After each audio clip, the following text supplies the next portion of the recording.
If he's not careful, I'm going to stick that little CNN reporter on him. Leslie Jones, you're back after a month. I am back. Thank I'm going to God. beat up that CNN reporter. God almighty.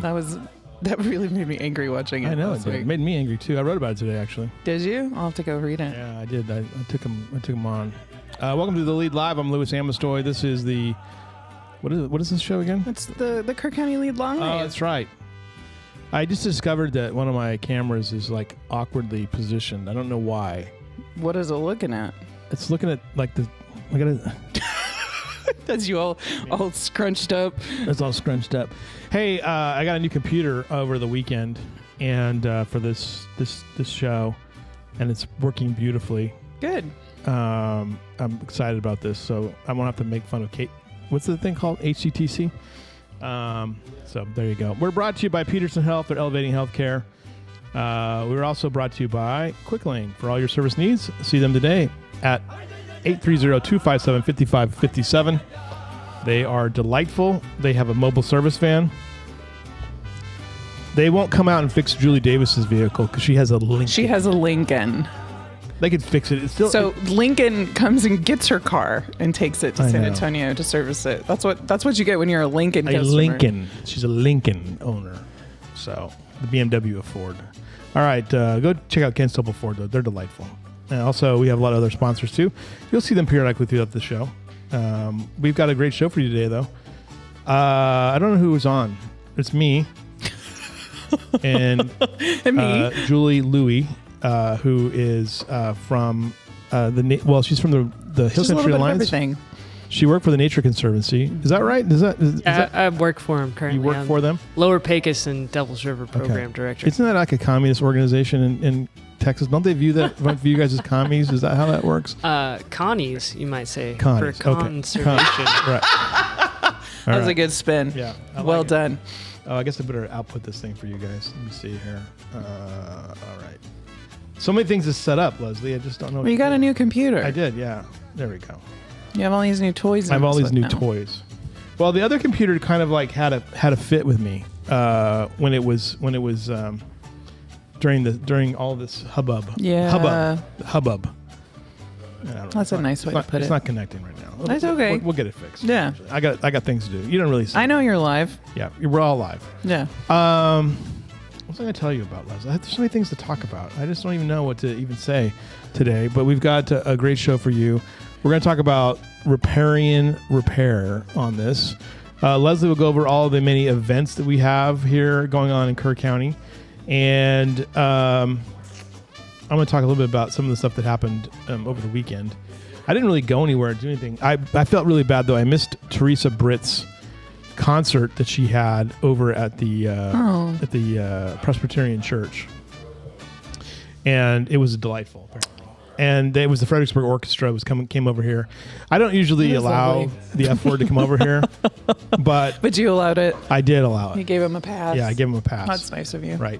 I get it. I give them a pass, and they're going to be they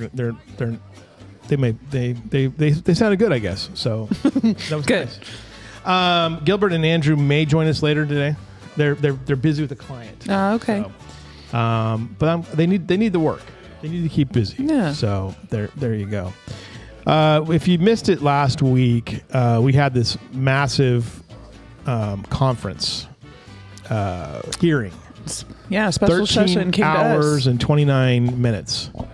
And then they were like, we're going to come up with some solutions. And while they were saying they were coming up with the solutions, the same members of that same group were plotting to redistrict the state of Texas. And so the Democrats fled the state, and they went to Chicago. Now, I would like to go to Chicago because I got some words for Ann Johnson from Houston. I got some things to talk to her about. There was some bipartisan, I'm just going to say it, Leslie, there was some bipartisan dipshittery Yes. at that meeting. I agree. And she was part of the problem. And so was Paul Betancourt, I think his name is. It was the Houston people that were part of the problem. And I don't know. I had some words for Don Buckingham. I don't think she wasn't there, was she? Yeah, she was. I don't know. She wasn't speaking though, because she's a She cabinet. grilled the EGRA. No, that wasn't her. That wasn't her? her. Okay. Don Buckingham is now the land commissioner. So she wasn't there, but she was there for Trump though. So she used to be our senator. Pete Flores didn't really say much. He's our guy. Wes Friedel said a little bit. He defended Jerry a little bit. The thing that happened though that was fascinating to watch was at the end of it they had scientists show up. Yeah, it was really late. It took them 20 hours to get to the scientists. And Senator Perry, who's from Lubbock, said, well, if we would have had you guys on first, we would have solved a lot of the problems that we had. Yeah, you would have. Because you guys created a lot of your own problems thanks to the Houston Chronicle.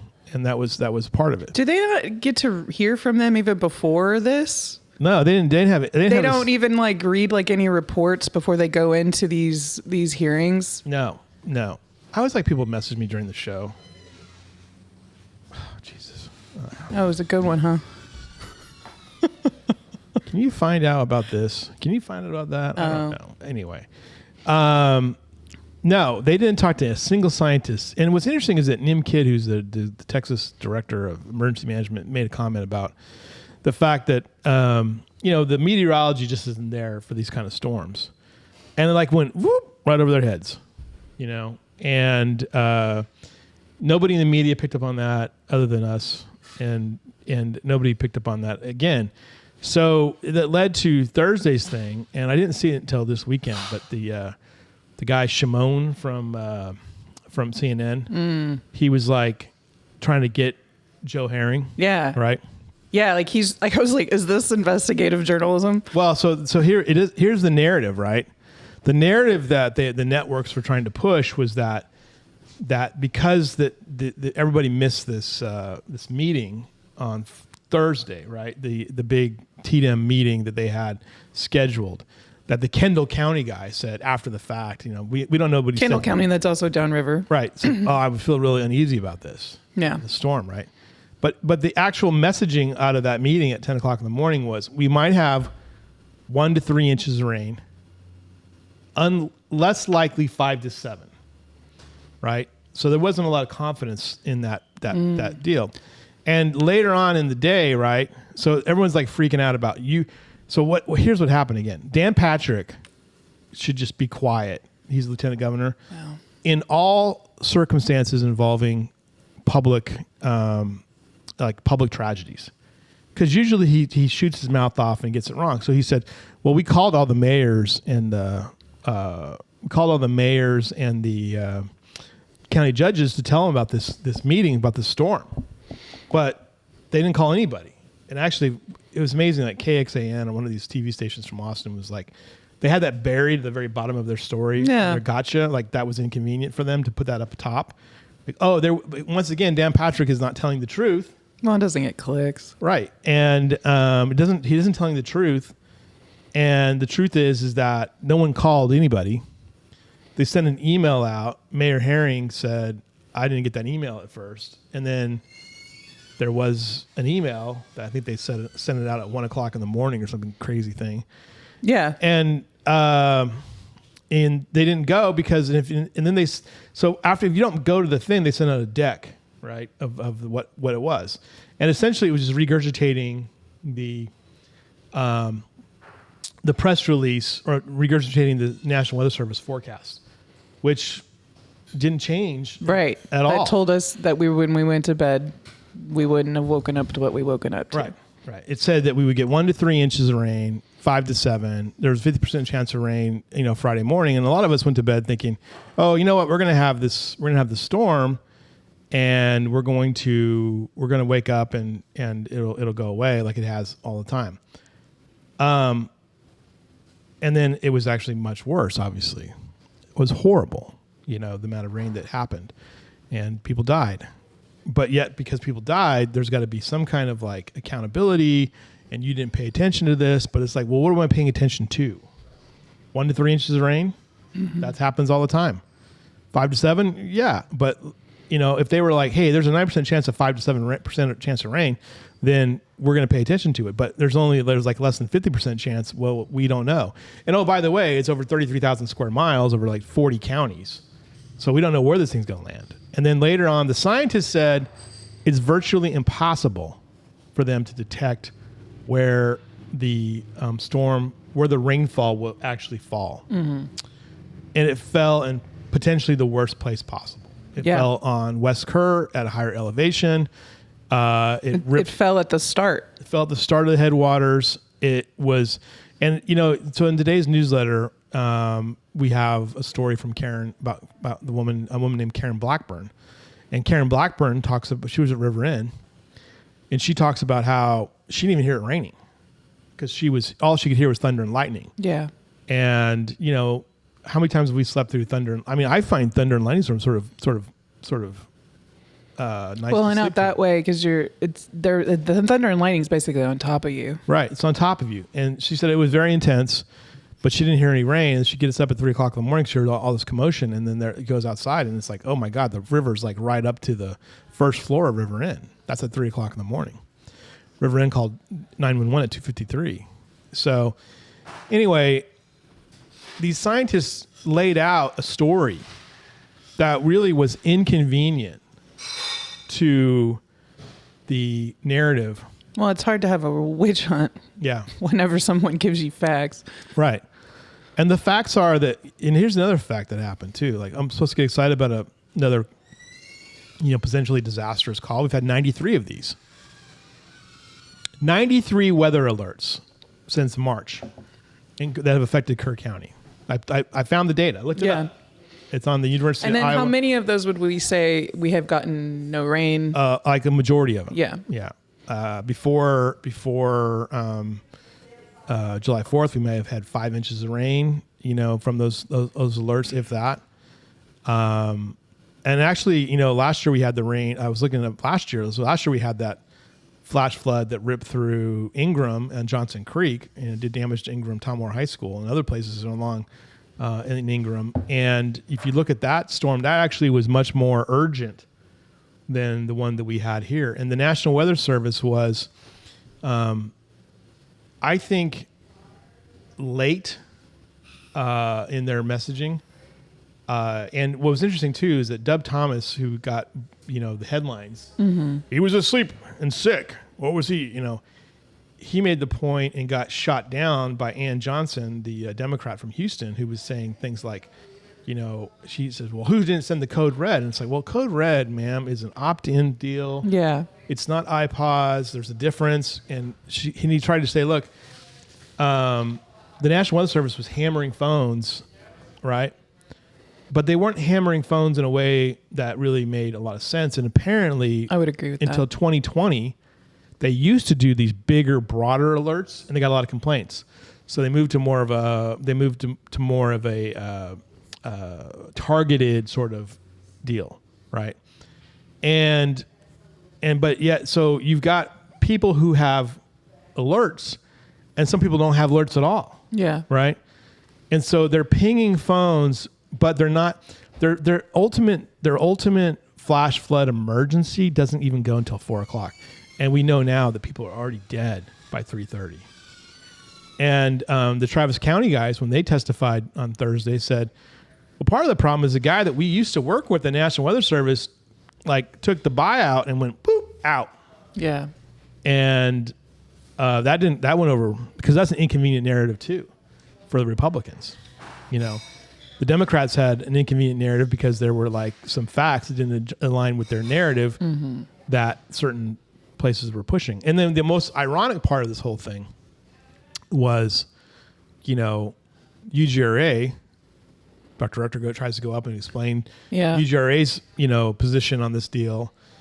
And he says, we need more data. We need to build this dashboard. And, Paul Betancourt, who's another blowhard from Houston, he's a Republican.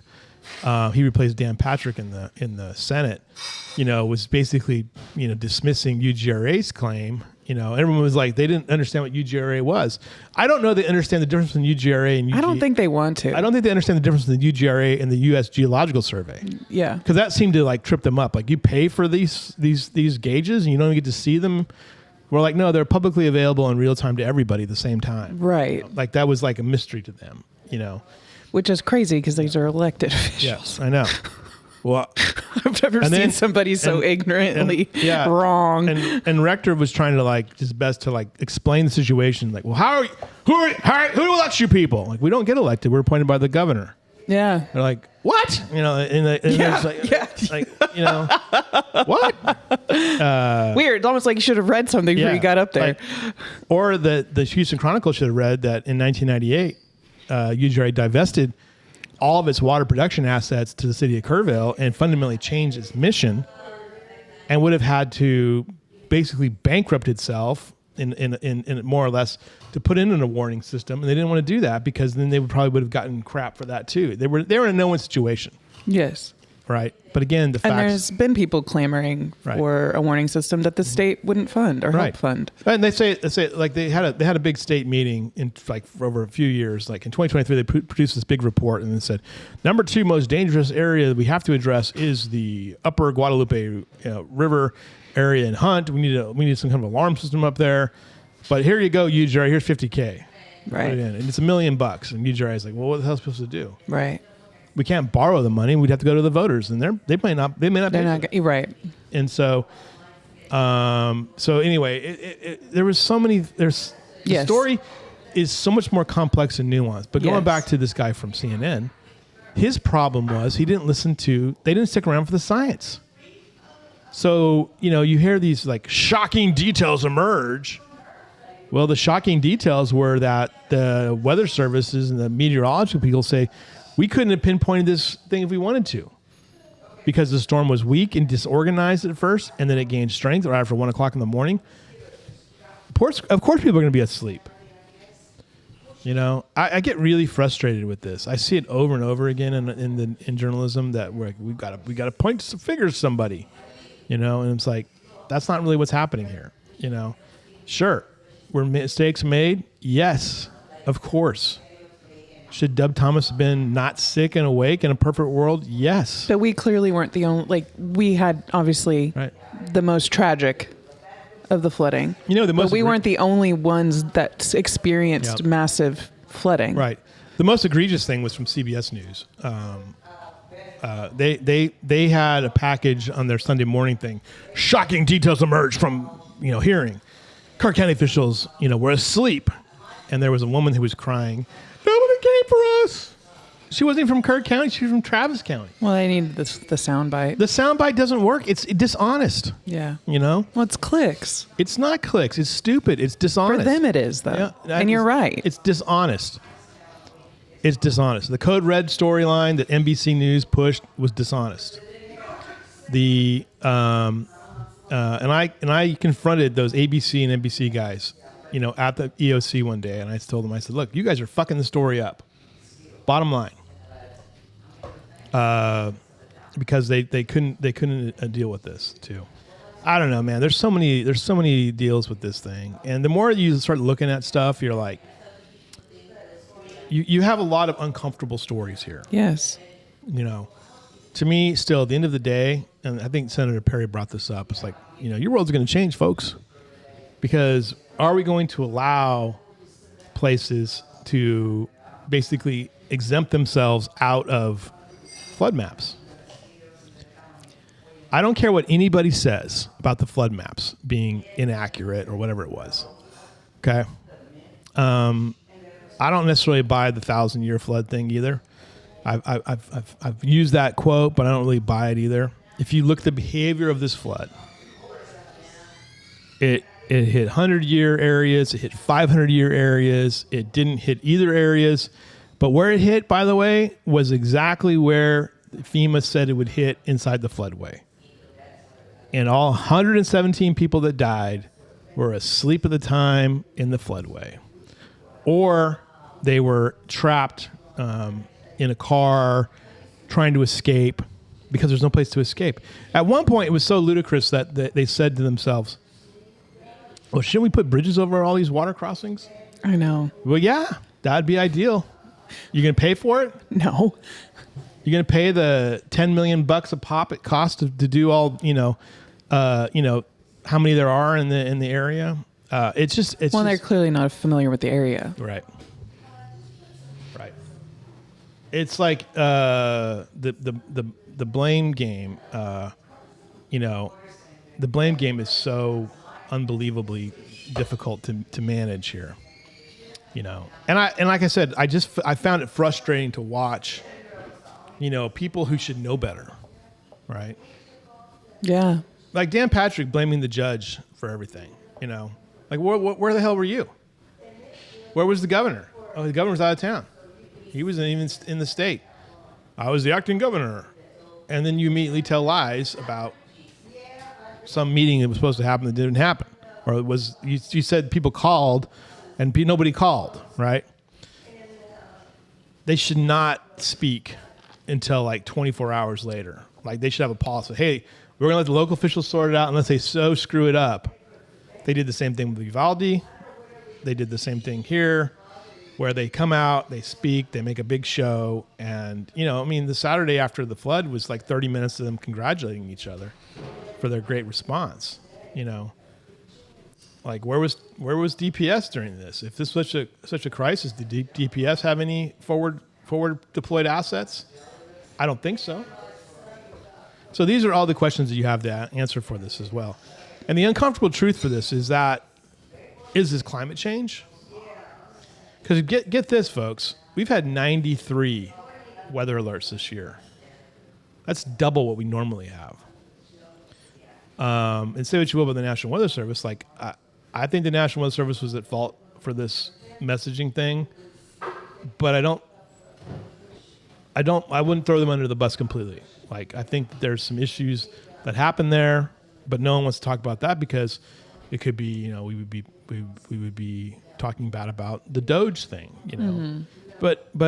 But also climate change, then you have so climate change for some is not real, but surely cloud seeding is, because we entertained that nonsense for 30 minutes during that press conference. That's when I wanted to pull out the Gong Show moment. Ding, ding. But we'll entertain that. So we don't believe that humans can change the environment to warm the planet with all of our emissions.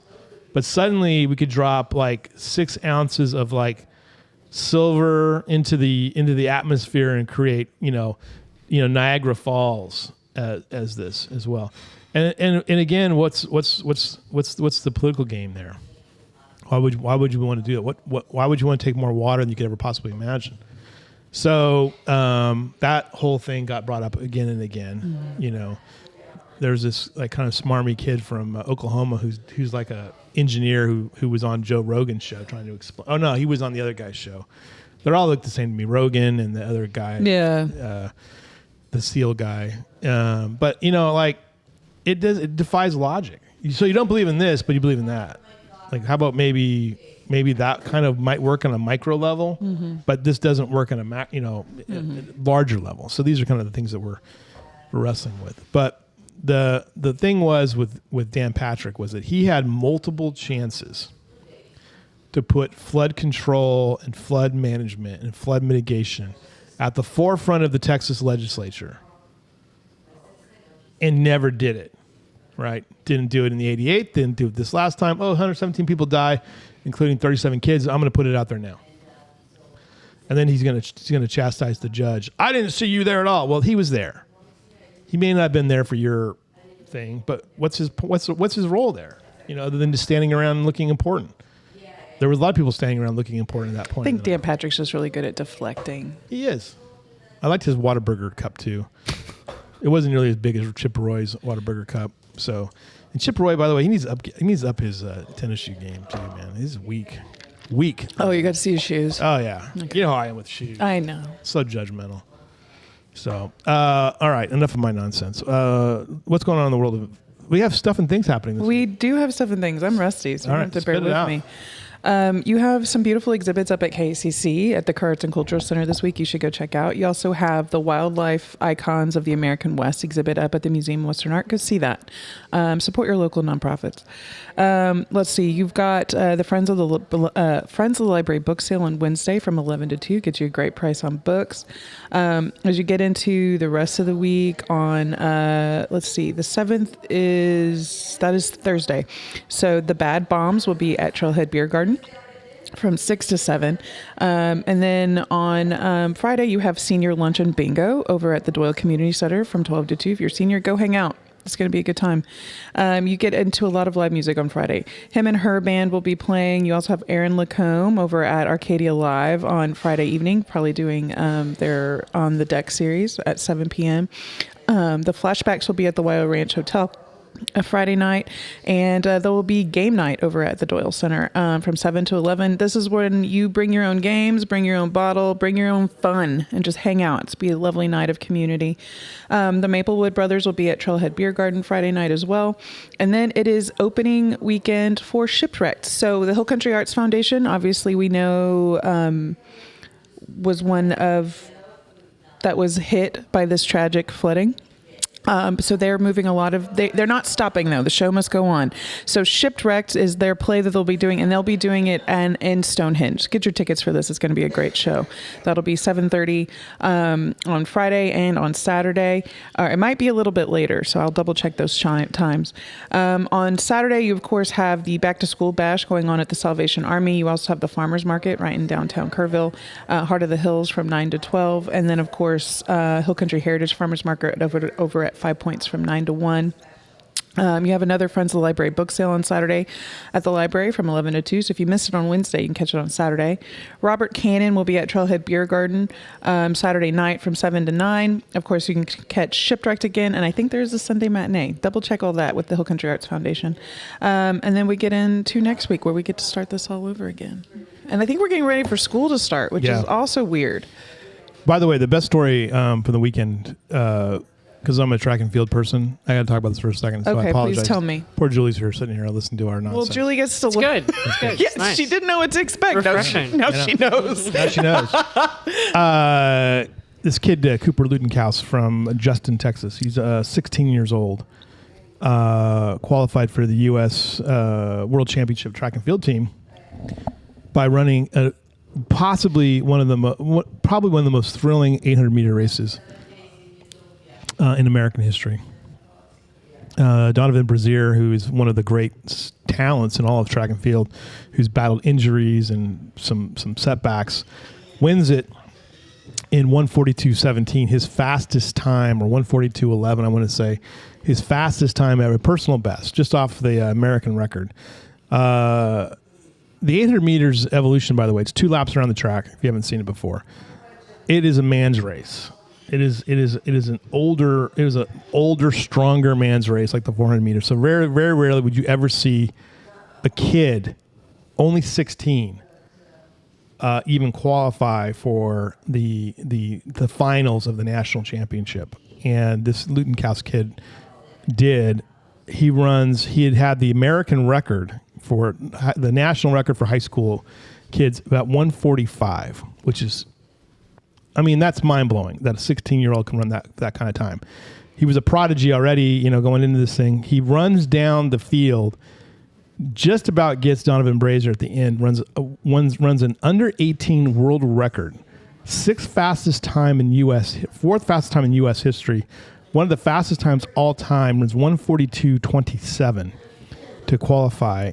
I mean, it is potentially the greatest high school boys track and field performance in history, and is a kid from Justin, Texas, who is shocked and awed people for I think he's only a sophomore. Wow. Yeah. But he ran that time, and you look at this kid and you're like, that's a 16-year-old. He's a big, strong kid. Yeah.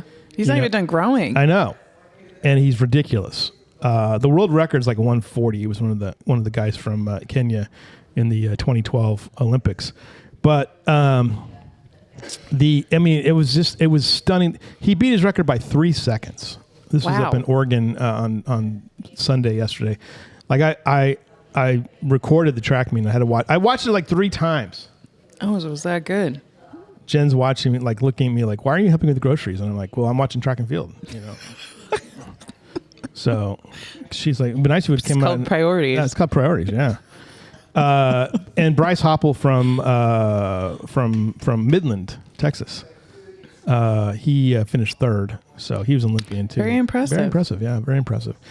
Julie Lewey's here. She's from one of these commie. I like to just make fun of everybody, by the way. No, you're good, but it's Connie. You Yeah, got to do it right. Do it justice. Whatever. I'm from not just one, but two. I'm also on the board of the Hill Country Alliance. Okay, all right. Actually, make that 3. I'm on the advisory board for the Devils River Conservancy, so Conservancy. cover a lot of rivers. There are people in this community, by the way. I won't say who they belong to. We the people living in action that don't want conservancies. And there's a movement in Texas. In fact, they're involved with this BESS thing, the battery energy storage thing, which has become a conservative rallying cry. Not because it's environmentally sound, because it challenges the oil and gas narrative. Who don't want to see conservancies at all. Sorry to say for them, but as long as we have landowners, we're probably going to have conservancies. Yeah, they think that it's evil that you're taking good, productive land out of the deal. Oh, are you referring to conservation easements? Yep. Yeah, they don't take good, productive land out of production. In fact, they secure it for our ag production. If anything, if you like to eat, then you probably like conservation easements. You just don't know it yet. Yeah. Well, I mean, open space is a real big issue, for a lot of people. Like, are you going to just develop everything? I think that's the Texas mantra right now. It's like we can develop whatever we want.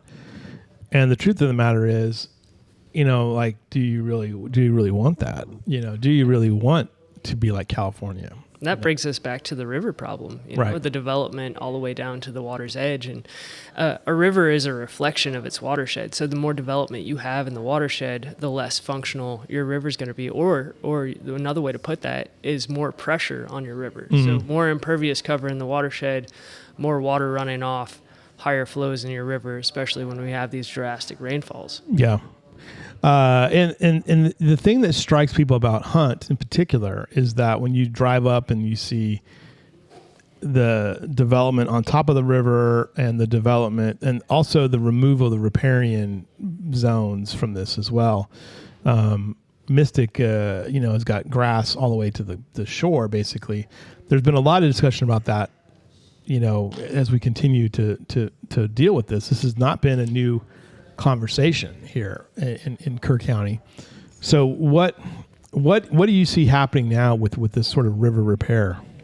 I think it's big time that we hitch up our britches and focus on doing what's right by the river. Mm-hmm. Right. I think we've seen the power, we've seen what she can do. Yeah. And we need to listen and respond appropriately. Right. And allow her to heal, because the river, she needs access to her floodplain. Right. She's got to be able to get up there on the floodplain, spread out, drop that sediment, drop those big trees, which are going to help capture seeds and grow the riparian area and grow its water storage capacity, so that in times of drought, this is a river community, so is Hunt, so is Uvalde.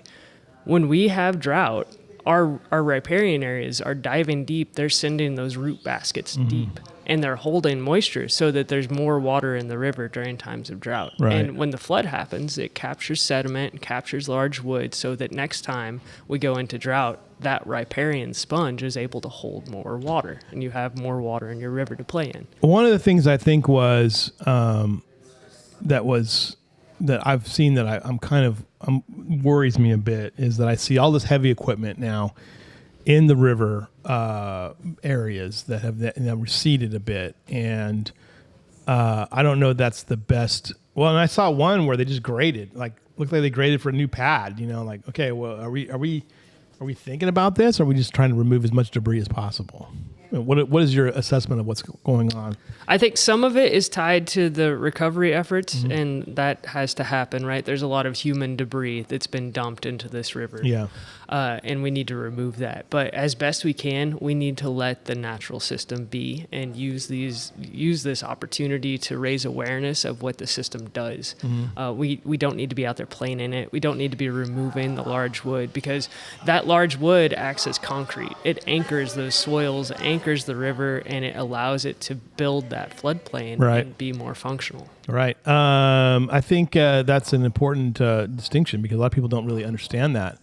That's part of it, because, do you ever run across people who are like, no, we don't want any of that stuff. We're going to get rid of it all. Every day. Every day. Most people don't understand the functionality of their riparian area. Right. and they just want to put grass into that as well. Yeah. This event this tomorrow at Trailhead. Central Provisions. Trailhead or Central Provisions? I have that there will be a conversation tomorrow on the 5th at in Center Point at Central Provisions. On the 6th, it'll be at Tom Moore High School. And then on the 7th, it'll be at Trailhead. That's It's an awesome. ongoing conversation. Ongoing conversation. Yeah. Okay, so tomorrow at Central Provisions. What we hear tomorrow at that event? What was it be? You'll learn more about riparian form and function. Yeah. And I encourage every riverfront landowner, be it the city, be it an individual landowner or an organization, attend that event and get a deep understanding. And I think of what even the if you river don't does. have land, you should go and be a part of this conversation just to hear it. Absolutely. Yeah. Yeah. Yeah. Because you too, as an individual, can advocate for the protection of And your then river. understanding it better. Sure. Yeah. Yeah. The interesting part about this whole thing is that, the Hill Country Alliance has done a lot of work. I'm not always sure about their presence in Kerr County. I mean, they're here. There's other water organizations that are here as well. But what has been their assessment and take on this? And maybe they sent a press release out. I don't know. But I'm buried in stuff right now, so Right. maybe I missed it. Maybe I was like Joe Herring and I missed that meeting. But what are they recommending? What are they saying about this whole issue? I'm sorry, I missed the day. The Hill Country Hill Alliance. Country. What are they looking at? They're advocating for riparian structure and elevating riparian awareness. Yeah. But also cultivating some kind of zone where we're not building in the riparian area, Yeah. where we're not building in the floodplain, but we're utilizing that floodplain for nature-based solutions to flooding. Right. My sense, though, of things is very pessimistic. I don't think anything's going to change. I think that they're going to just let everybody build what they want. There's a history of them allowing. Then I think these conversations are that important. Well, I mean, I agree. The regular Joe Schmo to do their part. Right. Even places like someone said to me in a comment the other day, like, well, it's unrealistic to think that people can't rebuild. I'm like, yeah, but if 50% of your house was destroyed, Right. or 100% of your house, asking you to rethink it. rethink it. Is So, fair. pecans are self-pruning. So that means that when they are ready, they just drop limbs. And a really big old pecan will drop a limb on your head if you're camping. Yeah, Right? So nice. you're not going to return and camp under it, right? Right. Or let your kids camp under it after you've had a pecan drop. They killed on your Jimmy. head. It's okay. We'll come back. Yeah. So, but yeah, I mean, this has been, for whatever reason, like I said before, we've decided to allow camping in these places. We've allowed, we've allowed these other things to happen. These camps have gone in and they've gotten one exemption after another, to have their property inside these floodways. So it was sort of like when you talk about responsibility and blame, there's like a whole long list of people, that could get this. I mean, you could even blame goat farmers back in the day too, to a certain degree, for nubbing down all the material. There's a lot to unpack here. So, but do you think there's a change happening here? I sense that one of the things I find fascinating about Texas is that they'll complain about regulations and then something happens and suddenly, because It's a reactive thing. Yeah, regulations almost entirely, especially when there's fatalities, are very reactive. I mean, there's a history. I think it of that. depends on the fatalities. Yeah, and so, what do you think? What is the temperature in the room, you think, for this kind of conversation? I think yes, we want to rebuild, right? Everybody's going to want to rebuild, but it's a huge opportunity to build back better and build back in a way that's in unity with the landscape and in unity with the resource. Yeah. One of the interesting things too, as you'll appreciate this, was that one of the things that I've learned and didn't fully understand and appreciate, because I don't like geologists, but I know you entertained one though, didn't you, for the show? no, I said I would bring a geologist on. Oh, I thought you talked to one or you quoted one during all the. Oh, I quoted like one guy. Okay, so the one guy who was on the YouTube video who was. You were okay with that one. Yeah. Okay. Yeah, he's still a fascist, but yeah. Okay. Geologists are truly evil people, just so you know. Just so I can put it out there. the thing that's interesting about this was I didn't know all the karst stuff that was, the terrain, the topography. Right. Yeah, it's unique, right? And people ask me all the time, like, what's it like living? I go, it's totally unique. And it is unique. And these features, these karst features, are designed to actually mitigate naturally floods. And historically, I didn't know, Jennifer Dean, my partner, put this story together and did a really great job with it. That these karst features they naturally mitigate these flood conditions with sinkholes and caves and all this other stuff. So there's these huge geologic features all across the hill country, but they're all plugged up. And actually, TCEQ, the Texas Commission on Environmental Quality, is like the number one advocate for this because they're worried about the potential for groundwater contamination. So areas where, and historically they gummed them up previously because you didn't want to have like a baby goat, God forbid, fall into the into the hole, and they'd have to go find it. They gummed all these things up years and years ago. There's like, I don't know how many caves in Kerr County alone. There's like 40 or 50 big cave systems here that would take that groundwater in, and they've all been kind of closed up, I guess. So or developed around, or developed on, or sinkholes as well. And these features play a key role. But even in this 2023 study, they note that the Texas Water Development Board's like, well, if we didn't have all these things gummed up, we would have less flood chances. And TCEQ's like, nope, sorry, close them. So this has been interesting, which I think is part of the issue with Jacob's Well. I think is part of that as well, because it's a deep, it's a well that water can go into and it can recharge the groundwater. Mm-hmm. God forbid, but they're worried about that too. So Jacob's Well is a expression of groundwater, not so much a recharge zone. But it's interesting to think of us taking the opposite approach. Instead of protecting the areas that contribute to these recharge zones as the rest of the country is doing, or you look at New York, they've done a lot of watershed protection. We've taken a different tack and just plugged the hole. Yeah, right. Maybe we should rethink that. Yeah, I mean, there's a lot of things we do to rethink this. I think classically of Los Angeles, in this. Los Angeles had a massive flood in the 30s that killed a lot of people. And California's had a historically very reactive regulatory scheme. And those regulatory schemes included damming up in the Los Angeles River and the Santa Ana River. And if the LA River is classic looking because it's just a concrete pit now. And they're like, oh, when we have water, in that situation, it actually recharges the groundwater in a lot of ways. They're thinking, maybe we should rip this stuff up now and plan smarter around this, But they don't. They haven't. They've reacted in ways that are sort of extreme in some ways.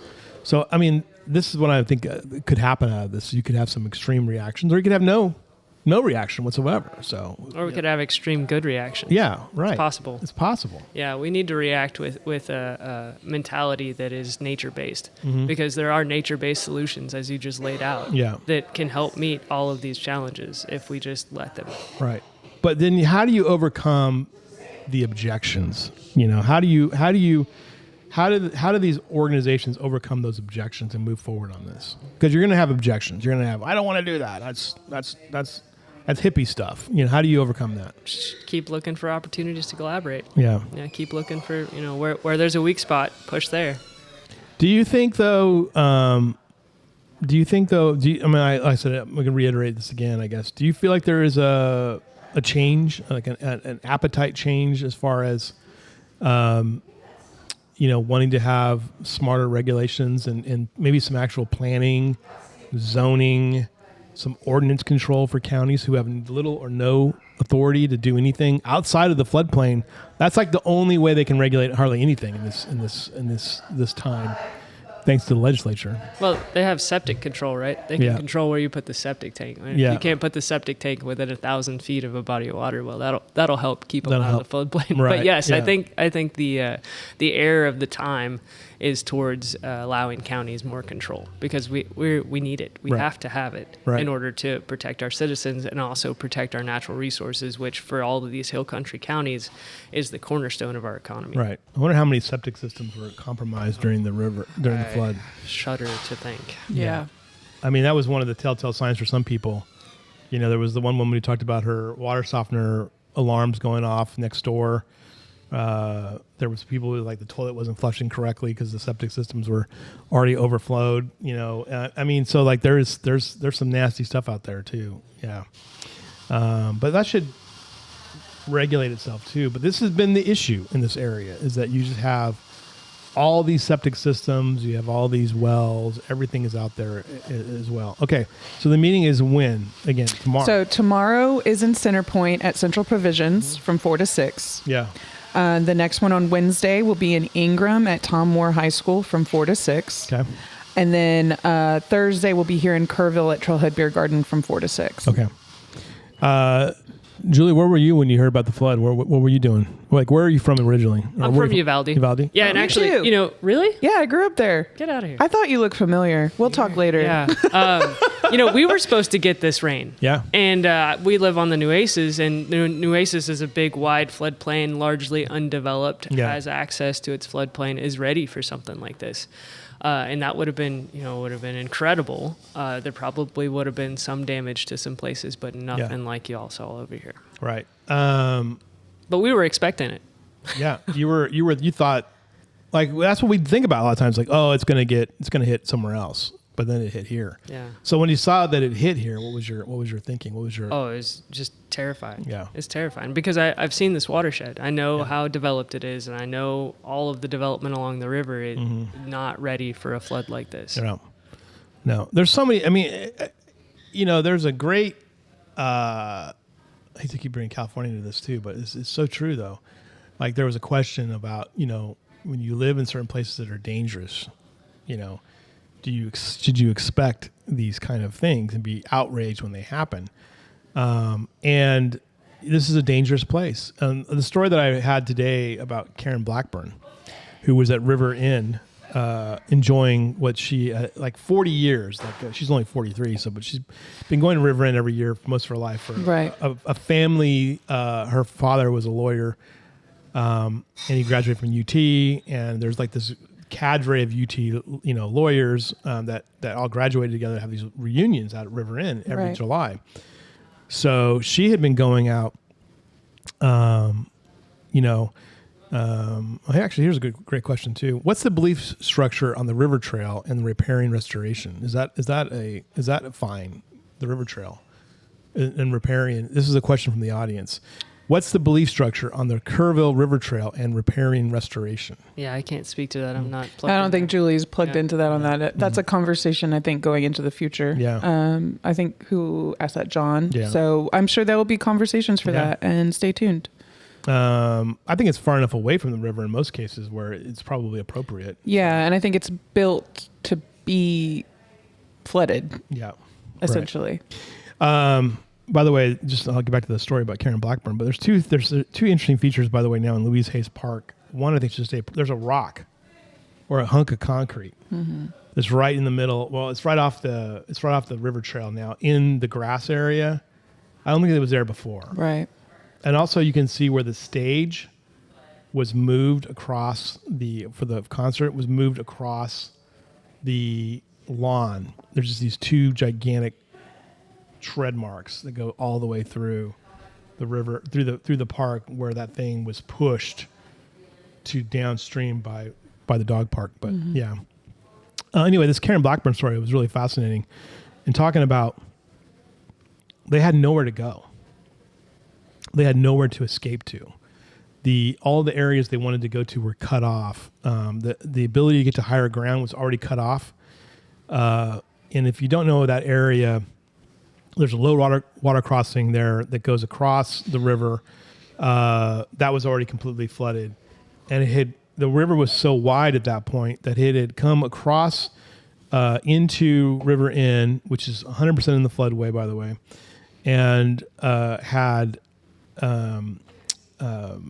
come across this Mary Mead Road, which leads to higher ground.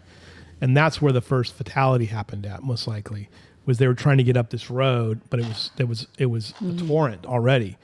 And first they went, go right out of the parking lot to River Inn, which was go west. But the river is right up against the road on 39 right there. So they were probably cut off there. They were already cut off, and remember that they called 911 at 2:53 and said, we've got an issue out here. But they didn't really, depending on how you believe, they didn't express the urgency of this. And the urgency was that that in 30 minutes it went from being a problem to being inside of the first floor rooms all the way 6 feet up, and people were climbing on top of roofs to get there. So that was an issue, as well. But at that point, no one could get to them. There was no first responders going to be able to get to them. So they can't get you in the first place because not only is the river running, but so is Buffalo Creek, so is Panther Creek, are all ripping themselves and dangerous on their own right. So this was just a fascinating story and terrifying too. Like, where do I go? You're describing a nightmare. Yeah, exactly. And that's how do we fix that? How do we fix that in the future? And that's the I think part of the question is going to be here today. Who's going to join you? Are we going to have some scientists at this thing? Are we going to have people who know some science at this? Oh yeah, there's going to be riparian experts there. Sadly, I won't be there, but there will be others. What do you mean you're not going to be there? I got to get back to the Nueces. Man, did you listen to the Real County judge talk on Thursday? By the way, I didn't. What's her name again? Rubio. Yes. Judge Rubio. She's like, we have 6 sheriff's deputies. Like, this happened on the Frio, they wouldn't be able to handle it. None of these you have a lot of rural communities none out of these that way. rural communities could handle this, either. And I think that's they're also getting overdeveloped out that way. Oh yeah. Yeah, that was the other dumbass thing that happened on CNN too, was that they were like, they had some emergency from Harvard, telling us about, well, there's 50,000 people live here. How big do you think how robust do you think our services actually are? Right. This isn't a major metropolitan area. And then the metropolitan areas came out here, they couldn't talk on the radio because the radios don't work out here because of the interoperability issues. So there was just a lot. I'm fascinated by this whole conversation as well. Yeah. We learned a lot. And I think that hopefully people learn stuff and take back, how do we do it smart?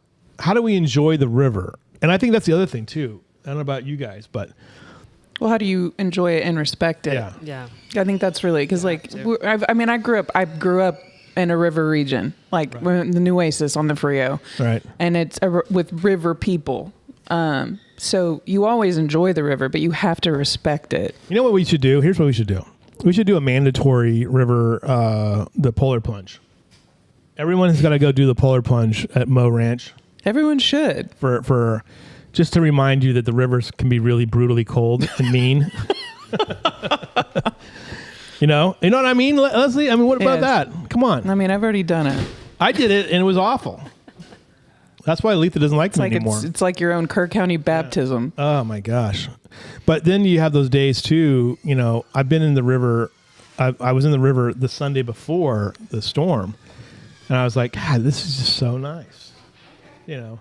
It's so relaxing to just kind of lounge in this river. And last year I was in the Frio at Lady Lodge, and I was like, this is like, no wonder people like this so much. They're beautiful. You take a noodle and you just kind of they're roll around. And, as brutal as they can be, they're lifelines. Yeah. They're why we're here. Leslie, you took a month off because you said that you were angry with the river. Have you forgiven it yet? I've asked this people. People have mentioned this to me. That they felt you on that. Yeah. No, I haven't. Yeah. But that's my journey. I'm in a weird. Man, I'm gonna cry, and I thought I wasn't gonna cry. You want to like poke at you and not so you don't cry? It's okay. It's good to cry. I think there's been a lot of people that have been bullying others for crying, and I don't think it's a bad thing.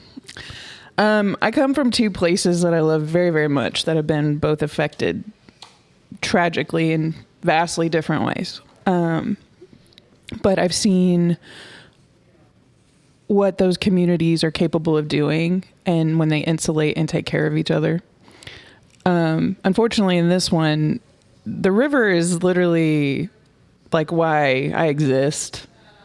I found my dad's side of the family were Shermans. So John Sherman that made Sherman Mill, that's part of my fraternal side of my family. My grandmother was born just around Waltonia. They ended up along the Nueces.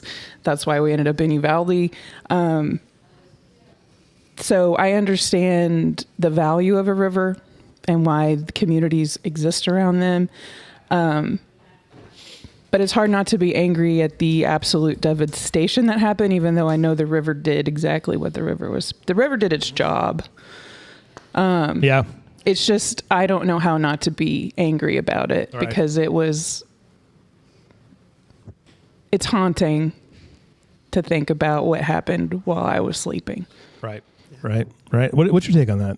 How do you feel about that, Julie? I think the river could have done its job better had it been given the grace and the space to do so. Yeah. And I echo your anger. Yeah. But my anger is at the people. Yeah. My anger is so deeply at the people who disrespected the river and her corridor and her needs.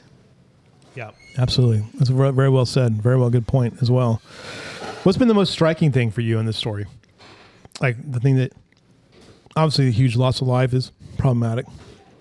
But what else stands out for you in this story?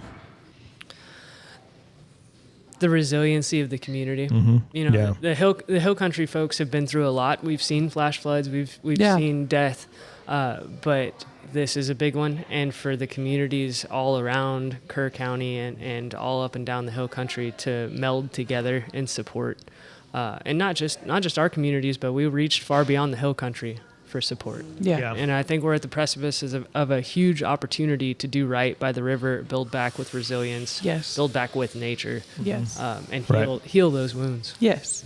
Absolutely. I mean, that's the opportunity we have here. And we talked a little bit too, like, what's the future of Louise Hayes Park, which bore the brunt of the damage that we see so visibly here. Well, and what's the future of also places, wait a minute, destinations in themselves in this community that were affected? Is that Barbara Oates? Did I see Barbara Oates? Welcome to the show. This is literally what it's like. This is a Stand by. Leslie, you're in charge. You drive. I gotta go find if that's Barbara Oates. This is okay. I love when you put me on the spot like this. I want to say, I think talking about just touching back on being angry with it for me is, I agree with you. I am also angry at the people that allowed the disrespect to happen and capitalized on it, essentially. Working in tourism, it is eventually I'm going to have to go back to talking about her in a way that I don't know how doesn't do the justice of what happened here. Does that make sense? I hope that makes sense. Like, it's hard to think, like, my job is also to, like, the river's a part of that story too. Yeah. And that's hard for me to wrap my head around right now. Yeah. Yeah. And I don't have, and luckily I'm not expected to, but it is something down the road that I think about because it is intrinsically, can't talk today, tied. Right. Those are tied together. Mm-hmm. And knowing people that died, knowing people that were affected, knowing places that I love, like Riverside. Yep. That wasn't in a floodplain, and now is. Now is in a floodplain. Yeah. That's the one. That's another sobering one too. Is the realizing that the Riverside Nature Center was got water in it. And I know that's part of a bigger conversation because that's not very black and white. It goes into what you were saying, but it is. The Saturday on the 5th, going to Riverside and seeing that was sobering. Yeah, it's because you're allowed to grieve places too. And not saying that we've lost that, but it's changed indefinitely. We are changed. And after things of this nature, any tragic thing like Uvalde changed me. This has changed me. And it's going to all of us moving forward. What does that look like for all of us? What does that look like? Yeah. All right.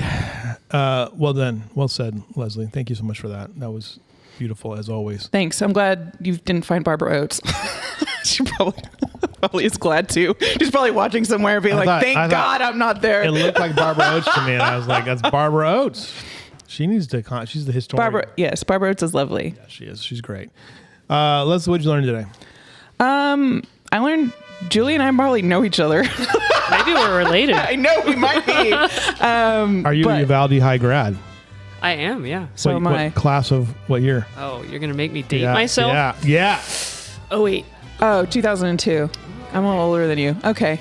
But we probably still know a lot of the same people. My family still all lives there. Cool. Small worlds, man. Mm-hmm. Small worlds. You Uvalde people. Your brother was wearing his...